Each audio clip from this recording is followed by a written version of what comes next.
പ്രിയപ്പെട്ടവരെ, നിലമ്പൂരിൽ പനി ബാധിച്ച് ചികിത്സയിലായിരുന്ന ഒരു ആദിവാസി യുവതി മരിച്ചു.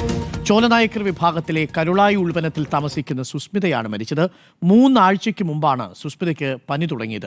അഷ്കറിലെ കരിമ്പയുണ്ട്. അഷ്കറിലെ കരിമ്പ, എന്തെങ്കിലും ചികിത്സാ പിഴവുകളുണ്ട് എന്ന് ബന്ധുക്കൾക്ക് ആരോപണമുണ്ടോ? കരുളായി വനത്തിൻ്റെ ഉൾവനത്തിലൊക്കെ ഉള്ള ഒരുപാട് ആദിവാസി വിഭാഗത്തിൽപ്പെട്ടവർക്ക് കുറേ പരിമിതികളുള്ളതായി നമ്മൾ മനസ്സിലാക്കുന്നു.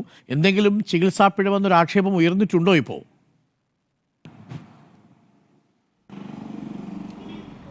അരുൺ, നിലവിൽ ചികിത്സാ പിഴവെന്നുള്ള ആക്ഷേപമൊന്നും ഉയർന്നിട്ടില്ല. പക്ഷേ എന്താണ് കാരണം എന്നുള്ള പരിശോധിച്ച് വരട്ടെ എന്നുള്ളതാണ്. ഈ പനി ബാധിച്ചാണ് ഇത്തരത്തിൽ ഇവർ ആശുപത്രിയിൽ ചികിത്സ എടുത്തത്. ഇവർ പ്രാക്തന ഗോത്ര വിഭാഗമായ ചോലനായ്ക്കർ വിഭാഗത്തിൽപ്പെട്ടവരാണ്. അത് ഇവരുടെ താമസ സ്ഥലം എന്ന് പറയുന്നതിന് പാറകൾ കൊണ്ടുള്ള അളകൾ എന്നാണ് പറയുക. ഒരു ഗുഹ മാതൃകയിലുള്ള ഒരു താമസയിടങ്ങളാണ്. അത്തരം സ്ഥലത്ത് താമസിക്കുന്ന ആളുകളാണ്. ഇത് കരുളായിൽ നിന്നും 25 കിലോമീറ്റർ അകത്ത് ഉൾവനത്തിലാണ് ഇവർ താമസിച്ചു വരുന്നത്. അങ്ങനെ ആ ചോലനായ്ക്കർ വിഭാഗത്തിൽ ഉൾപ്പെട്ട സുസ്മിത എന്ന് പറയുന്ന 20 വയസ്സുകാരിയാണ് ഇപ്പോൾ രോഗം ബാധിച്ച് മരിച്ചിരിക്കുന്നത്. ഇവരെ കഴിഞ്ഞ വെള്ളിയാഴ്ച, അവർക്ക് കുറച്ചധികം ദിവസമായി പനി ശക്തമായും ബാധിക്കുകയും ചെയ്തിരുന്നു.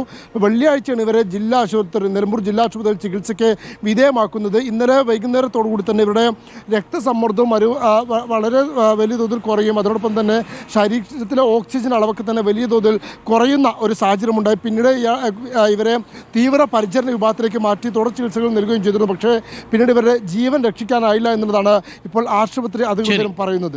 Arun, thank you. അഷ്കർ അലി കരിമ്പയാണ് വിവരങ്ങൾ നൽകിയത്. എന്താണ് കാരണമെന്ന് കണ്ടെത്തട്ടെ.